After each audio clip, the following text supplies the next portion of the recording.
Hi, hello. Welcome on to the new video. പടം നല്ല ഒന്നിനേക്കാളെന്ന് വെച്ചാൽ പുതിയൊരു സ്റ്റോറി ആയിട്ട് കംപ്ലീറ്റ് വരുന്നത്. അതായത് മോൻ്റെ കഥയാണ് മെയിനായിട്ട് വരുന്നത്. അടിപൊളിയായിരുന്നു. പടം പോരാ, പഴയ കാഴ്ചയും ഇതും വളരെ മാറ്റമുണ്ട്. നല്ല പടം. കൊള്ളാം. ഫസ്റ്റിന്റെ അത്ര ഇല്ല.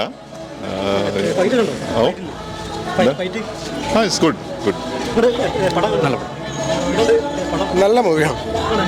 നല്ല സൂപ്പർ.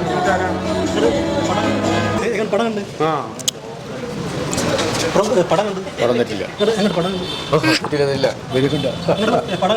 സൂപ്പർ.